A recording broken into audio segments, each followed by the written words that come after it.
the Dixiana is because we found her abandoned in a coal mine in Dixiana, Virginia. And it's good luck to name a locomotive after we got it from. Thus the name Dixiana. Now when that locomotive was working in that coal mine, of course they had plenty of extra coal to fuel that locomotive with. So the firemen on that engine had a very difficult job of shoveling coal into the belly of that beast all day long to keep that fire burning nice and hot to boil the water in the boiler to make steam pressure. Well, when we brought that engine out here to California, we decided against burning coal. And weighs about 42 tons too. It's actually pretty light for a steam engine.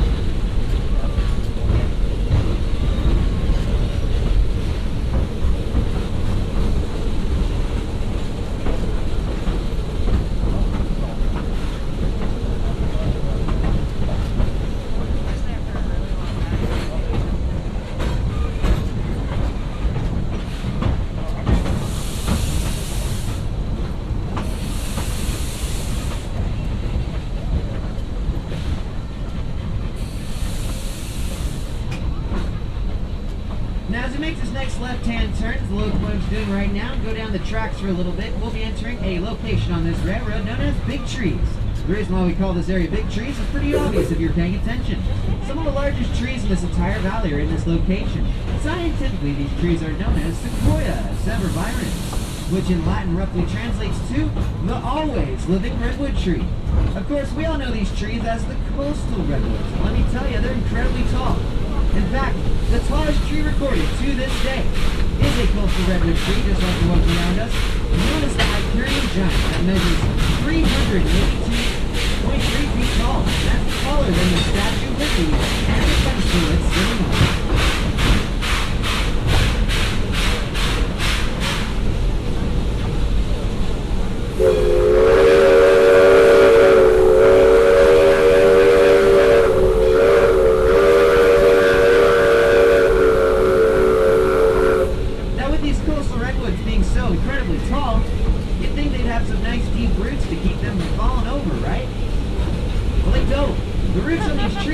Down 8 to 15 feet deep. They then turn up towards the surface of the forest floor and spread up to 200 feet in every direction around them, interlocking with all the other trees around them too. The reason why these roots are so shallow is the same reason why the leaves on the redwood trees look like needles. It's also the same reason why these trees only exist 8 to 10 miles from the coast of the Pacific Ocean. And all that has to do with the fog. Every night the fog's going to roll in from the ocean, and what isn't immediately collected into the fibrous bark of these trees or the leaves themselves will collect up all those little needle parts, where that fog will then drip down to the forest floor, where those shallow roots can efficiently pick up all the water. It might not sound too impressive at first, but when you consider that it almost never rains in California, and that some of these larger redwood trees need up to 500 gallons of water a day to survive, and all that to get through fog, you'll understand how efficient these root systems are pretty quickly.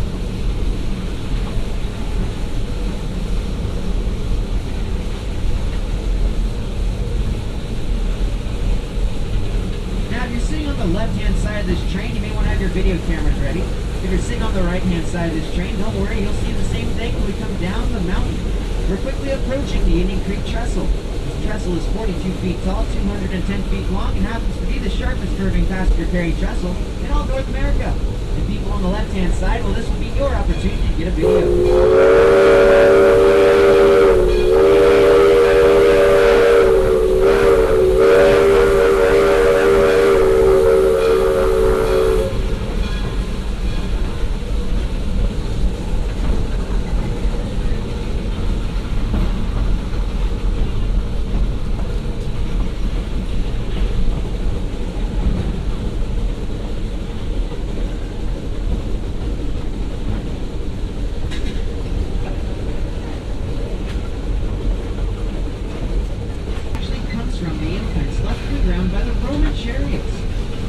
Figured out that a wheelbase of 4 feet, 8.5 inches, is just about wide enough for two horses to stand next to each other while pulling a cart and being within the wheelbase of that cart. Now back when they were first designing railroads, they were still using horses, so this number just made sense. But later when steam locomotives became more popular, so did narrow gauge railroading. The train tracks that we're riding on right now are only 3 feet apart from each other. This has one major advantage to standard gauge railroading. It's way cheaper. Yep, with narrower train tracks, you don't have to clear as much land. Your equipment's also a little smaller, so it can take tighter turns. Then you can get an all-wheel drive steam engine in narrow gauge, like that shape at the front of our train, designed to go right up the side of a mountain. So you can have a steeper railroad, making it cheaper. Yeah, it's only cheaper. Now, standard gauge trains, one advantage they have is that they're bigger, and they can haul more freight. Because of this, though, they're a lot heavier. They can't climb hills too well. In fact, the steepest grade I've ever seen a standard gauge train climb is about a 4% grade. And what that means is for every 100 feet the train travels in one direction, it'll also be gaining 4 feet of elevation. So 4 feet up over 100 feet distance. That's a 4% grade. And here on this narrow gauge railroad with our all-wheel drive Shay locomotive at the front of our train, we consider 4%, well, pretty much flat. Because as we make this next right-hand turn that the locomotive's doing right now, we're going to start climbing an 8.5% grade, which is more than double what a standard gauge train can do. Now, if you listen really carefully to that locomotive, it's going to be making a whole bunch of weird sounds as it struggles to pull us up this hill. And if you listen really carefully, you might just barely be able to hear that locomotive chanting, I think I can right up this hill. On the way down, he's saying, I told you so.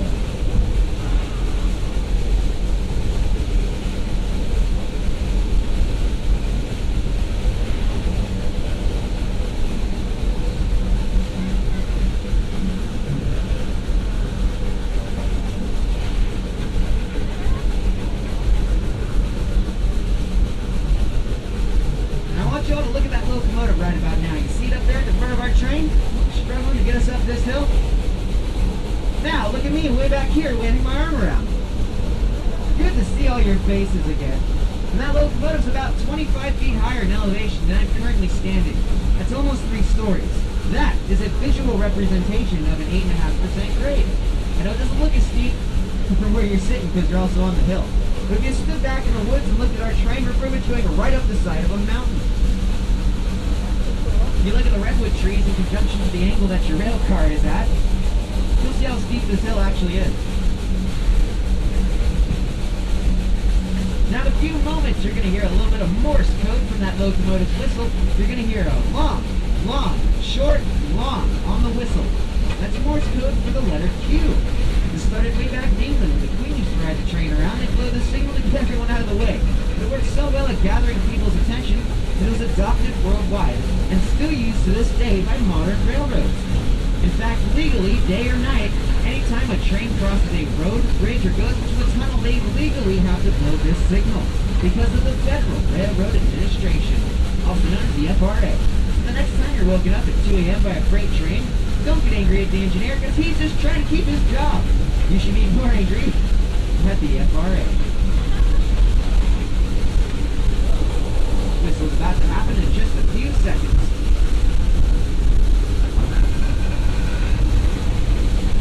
Here it comes.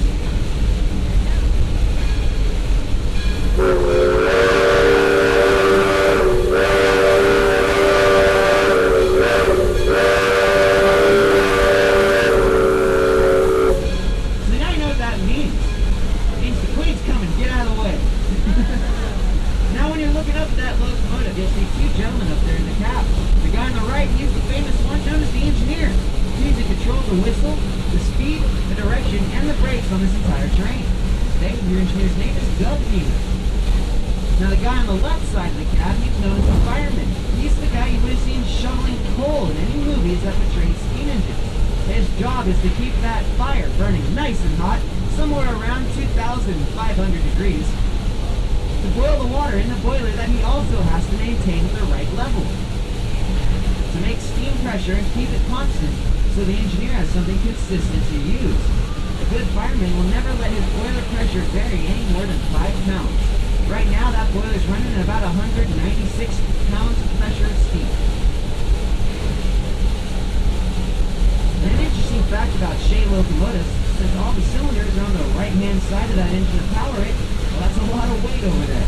So to balance out the weight on the locomotive, they actually offset the boiler a few feet to the left. It balances out the weight. But up in the cab, that gives the engineer on the right-hand side of the cab plenty of room to do his thing in, But our poor fireman Donnie up there, that's his name by the way, I forgot to mention, his name's Don Sage. Our fireman is sandwiched in between the cab wall and the back head of that boiler, which is radiating heat at about 450 degrees. The seat's a lot closer to that back head, which makes it a lot hotter. The fireman's seat on a Shay locomotive is commonly referred to as the hot seat, which is where that term actually comes from. It comes from Shay locomotives. So you might see your fireman hanging out of the cabin as much as possible, trying to escape that heat. The ambient temperature inside that cab on a day like today can vary anywhere between 180 degrees to 230. They are literally baking for your entertainment right about now.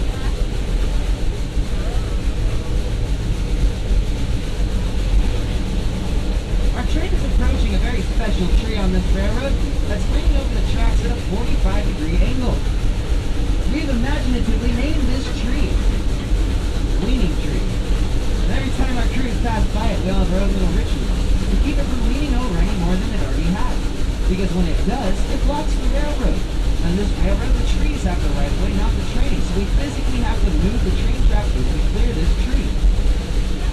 If you ever seen any movies about the 1800s where they're building the railroads by hand using nothing but hand tools and extreme amount of manual labor, well, that's exactly how we do it here.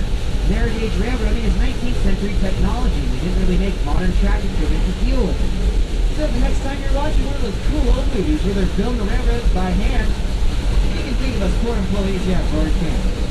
I did get to cancel my gym membership though.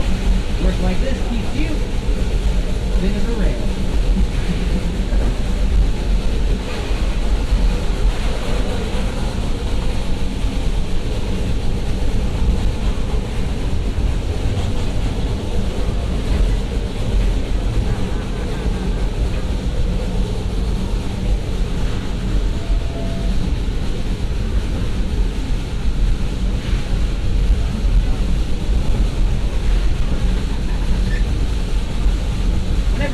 By a main tree, I like to give it a good firm kick.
Approaching another special tree on this railroad, known as a granary tree.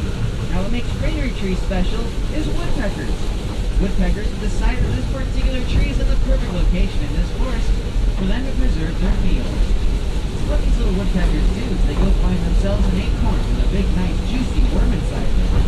They take this acorn to this particular tree, and then peck a hole in the side of this particular tree and shove the acorn in the hole. And they don't really mess with it for a while. The tree itself is a redwood tree, and it thinks it's being attacked by beetles. So it releases its natural defense mechanism known as tannic acid, which will actually preserve the acorn and the worm inside of it by pickling it, giving that woodpecker a fabulous little meal in return to do whenever he pleases, or she. This particular tree is pretty easy to spot because it has over 20,000 holes in it. But we made it even easier to spot by painting a very large white circle on its base. So if you're sitting on the left-hand side of this train and you spot that tree that has the large white circle on its base, please point at it. The people on the right-hand side of the train want to look at as well. Once you spot this tree, you'll see one of the most religious trees on property. It's very holy. Told you I was my brother.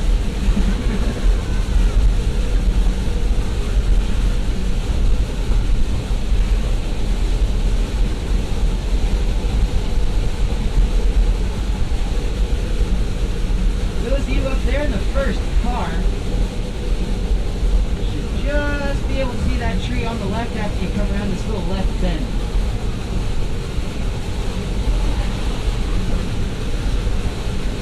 There you go. I see someone sees it up there. While you're checking out that incredibly religious tree, I'm going to tell you about the next location on this railroad that we're approaching, which is called Spring Canyon. Spring Canyon was once the home to our famous corkscrew loop trestle, which is a really fancy name for a bridge that went over itself. And how this works, the head of the locomotive, there is a switch that is on one track becomes two. The track to the left is enters a short bridge across this short valley.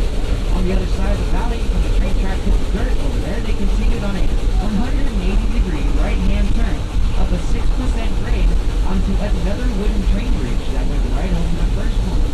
Back in those days, we used to run longer trains. So basically, that locomotive at the front of the train would end up right over this last car, with both of them being on different bridges. Really tight right-hand turn.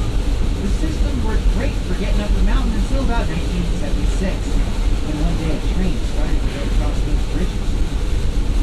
And the train made it safely across the bridge all the way to the top of the mountain. And while the crew was at the top of the hill enjoying life on their 10-minute break, they were rudely interrupted by a 300-foot fireball. So after our train went over the bridges, for some reason, somebody wanted to watch our bridges burn. We don't know why. But they doused them both in gasoline and lit them from the bottom, resulting in a 300-foot fireball that rose above the Redwood Forest canopy and caused the crew on top of the hill to have to change their pants. It took 2 dive bombers, 2 helicopters, 15 fire trucks, and 300 men 2 days to contain this fire. Once they finally put the fire out, they deemed both the trestles complete losses. As you'll see in just a moment, they're just standing pieces of charcoal. Now that presented Roaring Camp with a pretty interesting problem. That problem being that there's a train on top of this mountain that could no longer get down because someone had literally burned our bridges. So to get that train off the mountain, the track crews dug out a temporary switchback. Just get the train off the hill. It took about 6 months to do it, too. And because of the geography in this area, that switchback was incredibly steep. But that was okay because they were only ever intending to go down it. They were going to rebuild these bridges. But then they found out that, well, it cost more in permits than materials to rebuild these bridges. So we got stuck using the switchback to get up the mountain. And let me tell you, these train tracks to the right of us are the steepest pair of narrow gauge tracks in this entire country. It's an 11% grade. And we're about to go up backwards, making Roaring Camp one of the most backwards railroads you'll ever ride. So please remain seated. This will get bumpy.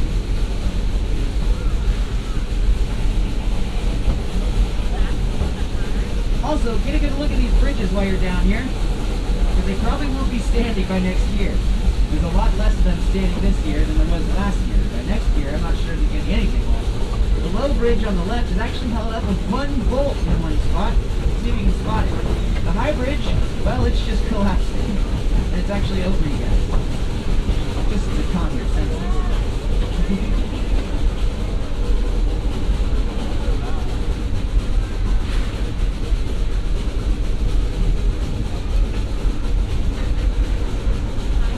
Don't worry if you're sitting on the right-hand side of the train, because we're going to come back here facing the opposite direction. You guys will get a good look at this stuff too.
Now, if there's two things that steam engines do not like, it's hills and turns. Right here, we have the steepest hill. And right in the middle of it, we have not one, but two turns. And that makes Roaring Camp's tracks here some of the most extreme tracks in the entire country. It said if you can operate a steam engine up and down the hill here, you can operate a steam engine anywhere else in the world with your eyes shut. They ain't lying, because the first time they ever tried to make it up this with an empty train, it took them 9 attempts. Once they finally reached the top, the engineer stood up out of his little engineer chair, threw his arms in the air, and screamed out of frustration, "Hallelujah, we've made it!" And that's how Hallelujah Junction at the top of this hill got its name. That being said, we don't always make it up this hill in the first try. Sometimes we stall out, we gotta go back down to the bottom and try again. In fact, I've personally seen about 4 attempts to make it up this hill. And on the 4th try, I got off the train and started pushing to be silly, but it actually kind of helped. Now, when you're working a locomotive this hard, you're using up a lot of steam and water out of the boiler. So the fireman is watching his water level drop like a stone.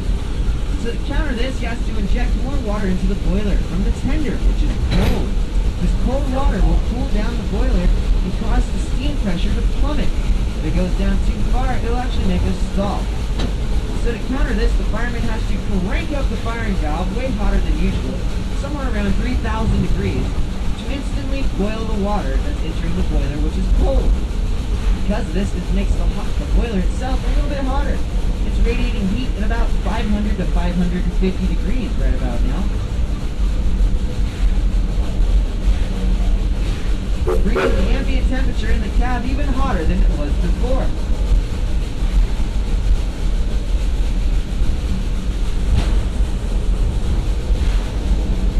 But our engineer Doug is really strutting his stuff today. He's making this look easy because we just marched right up the switchback into Hallelujah Junction in 1 try, and I didn't even hear that locomotive slip. That is a near impossible task. But Doug's been doing this longer than I've been alive, and he makes it look easy up there. Trust me, it's not. Let's give those poor sweaty gentlemen up there in the cab a nice round of applause, because we're just now into Hallelujah Junction. They appreciate it too, they just don't have a fancy microphone like me. Now as we're entering Hallelujah Junction, you may notice a whole bunch of sand around us. Why is there so much sand up there? Well, I'll tell you. This whole area right here used to be a beach about 3 million years ago. This is beachfront property. The only reason why we know that is because when we dug out the switchback, we found all sorts of interesting fossils right here. We found shark's teeth and mollusk shells and a whole carcharodon skeleton right up here at Hallelujah Junction. Attractive beachfront property.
Businesses will have been built next to these natural resources, with entire towns for all the workers to harvest them. But as Norman Clark was growing older, he noticed the resources in these towns were drying up. The towns themselves were becoming ghost towns. That made him sad. So quickly he wanted to recreate a piece of California's golden history past by building his own representation of a California boomtown and a railroad to support it. Ladies and gentlemen, welcome to Roaring Camp. That's exactly what we are. This is a representation of a logging railroad. Don't get your hopes down because we have steeper hills and sharper turns than almost any logging railroad that ever actually existed. We push these locomotives to their limits every day because of that, and that's what makes Roaring Camp so special. This ain't no museum here where we have one steam engine that barely operates, that's highly polished, and only comes out twice a year that everyone fights over. This is not one of those places. We use these steam engines here every single day to do exactly what they were designed to do when they were built over 100 years ago. The perfect example of what a logical locomotive looks like in its natural habitat. The only reason why we can get away with this is because we maintain our locomotives here on property in our shop. Which you actually probably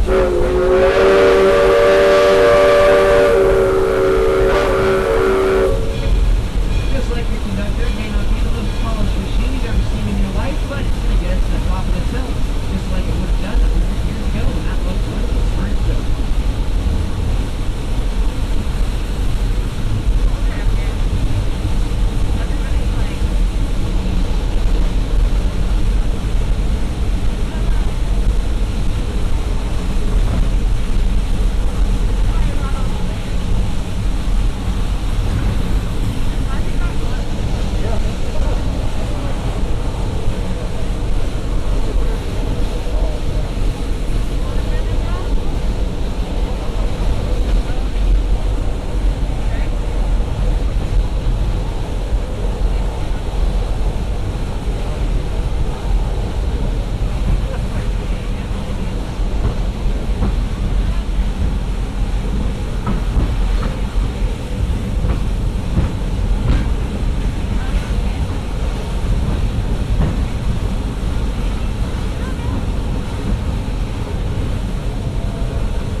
Now, as you guys already know how redwood trees get most of their water, and that's through their incredibly shallow roots through that fog drift.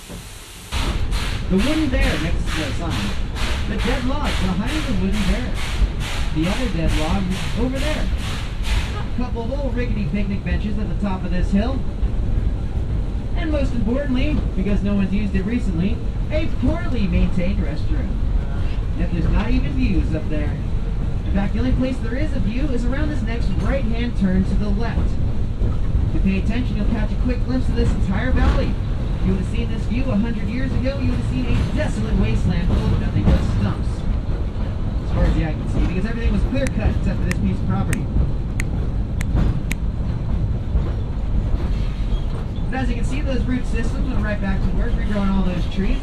You can hardly tell it was clear-cut now, and that's because redwood trees get most of their height from their first 100 years of growth. After that, they just get fatter. Sounds familiar. You may also notice a bunch of brown spots on that mountain, and those are all spot fires started by the CZU fire, which was right on the other side of that ridge. Got awfully close to us. We're lucky to still be here, ladies and gentlemen. You also might notice a very large bald spot on that mountain where there's absolutely nothing growing at all. And that has to do with gold. Yep, gold. They found gold in these hills. And once they were finished mining out the quartz veins that held most of the gold in it, they noticed that there was little teeny gold flakes of gold mixed into the decomposed granite that composed that whole hillside. They wanted to find where the little gold flakes were coming from. So they took giant fire hoses to the hillside, washing away the topsoil in a horrible process called hydraulic mining, doing damage to the mountain that's still viewable to this day. And unfortunately for them back then, the efforts didn't really pan out. That's a gold joke. Because they never found the source of these little gold flakes, and then they found out it'd be more expensive to separate the gold out of the decomposed granite than it was actually worth. So they ended up selling off the property to Granite Rock, who still uses that decomposed granite with the gold in it as base rock for all the roads in California. So you can actually say that all the roads in California are actually paved with gold, and yet they're still terrible. Now in a moment, we're going to come to a quick stop. Once we stop, I'm going to walk to the front of the train and throw a switch. Once I'm up there, we're going to get thrown again pretty randomly, so please remain seated. We'll be on our way in just a moment. Right now, we're sitting on those tracks that I told you went to Hawaii.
Remember, ladies and gentlemen, if you're on this train, you must be wearing your face mask the whole time. Sorry, I gotta do it too, and I got asthma. And I gotta get you guys speeches the whole time. Just the rules that I gotta follow. Sorry, ladies and gentlemen.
Now, if you're sitting on the right-hand side of this train, you may want to look down that hillside, because if you do, you're going to have a pretty good overview of the whole switchback system and the burnout trestles, just like the left-hand side saw earlier.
make our way back down into Spring Canyon, you'll see all those cute little baby redwood trees below those burnt-out trestles that I was talking about earlier.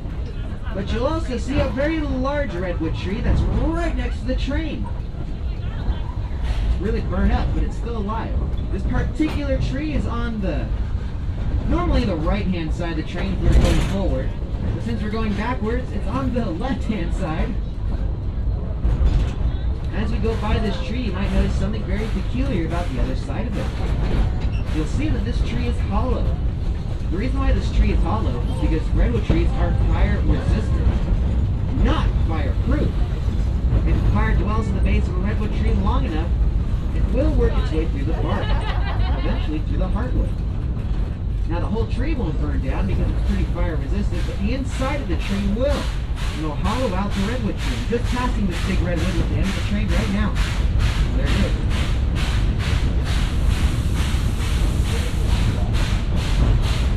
Now when the center of that redwood tree burns out, that triggers the bark to start forming incredibly thick scar tissue to form new heartwood to support the tree now that it doesn't have a center.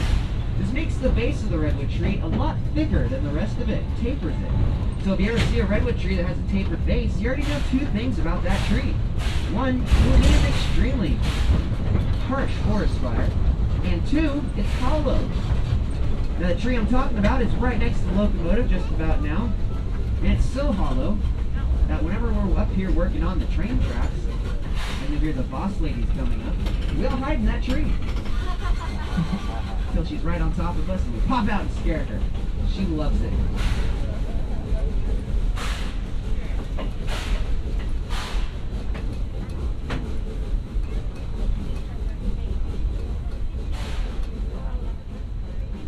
Now if you look to the end of the train, you'll see me attempting to climb up this hillside. About where I'm standing is where the train tracks used to cross over on their way to the high bridge. If you look across the valley, you'll see a flat piece of dirt right below the high bridge over there, where the low bridge came in. So basically our train is right in the middle of a giant loop that used to be the corkscrew loop trestle system. I also like to stand up here because I can see when our fireman gets back on the engine after throwing that switch up there.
Gentlemen, if you're older than a toddler, you must be wearing your face mask at all times on the railroad.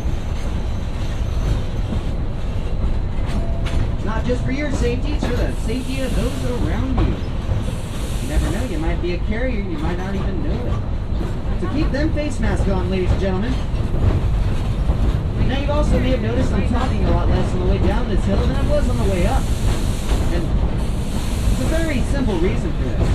And it all has to do with the fabulous website known as Go. Because of the alcohol everywhere, how annoying my voice can get after 40 minutes. So I'm giving you all a chance to recover from that and enjoy this beautiful scenery. Everyone's tough on the internet.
Now, if you watch the engineer's side of the locomotive now for the next 20 seconds, you'll see our engineer Doug give Leaning Tree his famous high five. Look back at the end of the train, you'll see me kick it.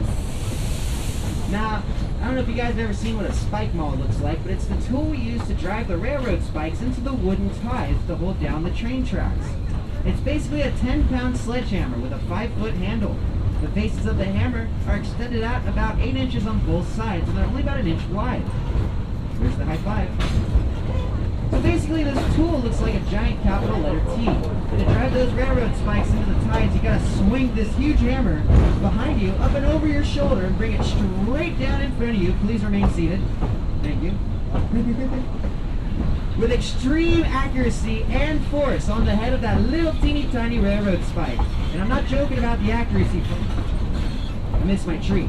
Uh-oh. Hope the leaning tree doesn't lean over anymore. Back to the spike maul. I'm not joking about the accuracy part, because if you're off by a couple millimeters to the front, back, left, or right when you bring that hammer down on that spike, you're going to shoot that railroad spike out at Mach 3 into your coworker's shins. In fact, we all have some pretty cool scars to prove this. That one requires stitches. What's up?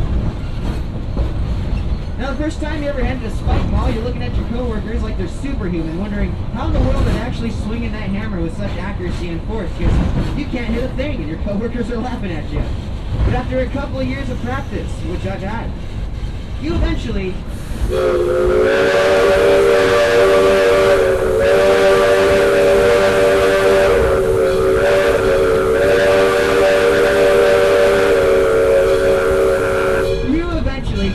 get the swing of it. Doug hates that joke. That's why he cut me off with a whistle. You know, after doing the same conducting speech for over 2 years, you figure out how to have fun with the facts. And all these horrible puns you heard today are actually horribly true. Believe it or not. You want to see the scars on my leg from those railroad spikes? Just ask me about it after this trip. I'll be happy to show you. I don't think we warned you that this was the terrible Pun Express. But don't worry, there's not much longer left in this trip.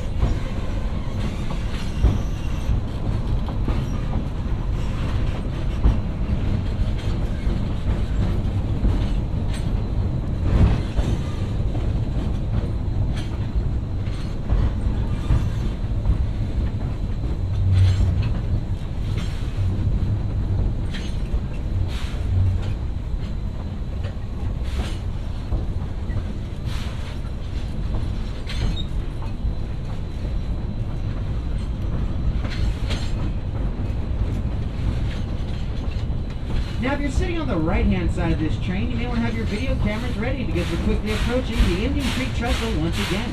And this will be the right-hand side's opportunity to get a nice little video of our train crossing this bridge, just like the left-hand side had earlier. Remember, this is the sharpest curving passenger train trestle in all of North America. It's 210 feet long and 42 feet tall. And it's kind of difficult to stick the landing from 42 feet up. So please remain seated for the remainder of this trip.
The teapot for an extended amount of time, or accidentally boiled a whole pot of water down to nothing like I did last night, you may find at the bottom of those pots is a whole bunch of random minerals that were naturally occurring in the water that were left behind when the water evaporated out, like sodium and calcium. Now when you boil over 500 gallons of water, like we just did in the boiler of that steam engine going up and down this mountain, you're left with a whole bunch of random minerals at the bottom of your boiler. If you let that stuff in there, it turns into mud. And it can really mess up the boiler. So to clean it out, that boiler is equipped with a very special valve, which is known as a blow-down valve. It's basically just a very large hole at the lowest point of that locomotive's boiler, where all that sediment likes to build up. When the fireman opens up his blow-down valve, well, it lets a whole bunch of steam and water jet out of the boiler with extreme force, taking all that sediment out with it too, cleaning out the boiler and producing a huge cloud of steam from the left-hand side of the engine. In a few moments, all of you are going to have the opportunity to witness a blowdown. How this is going to work is we're going to roll forward a little bit further and then we're going to stop. Once we stop, I'm going to walk up to the front of the train and throw a switch, just like I did at West Side Junction. And when we get rolling again, this is when you want to start filming the locomotive. Because when we start rolling, we're going to roll right next to a little man-made lake. That's usually where that fireman lets that blowdown go down. So have your cameras ready.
There you have it, ladies and gentlemen. That's how we do it right there.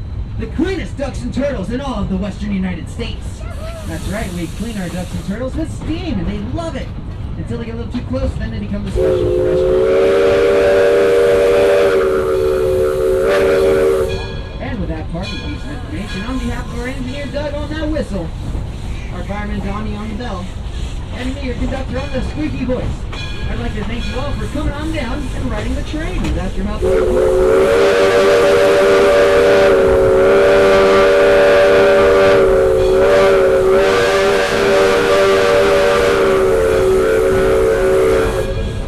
thank you for coming on down and riding the Redwood Forest narrow gauge steam train.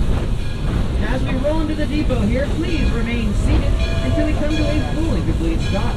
You'll know that by our engineer blowing that whistle with one short blast. So do not stand up until you hear that one short blast, because we're going to line up this locomotive perfectly with the water tower. With that being said, we need to be back and forth these tires. Just wait for that whistle blast to stand.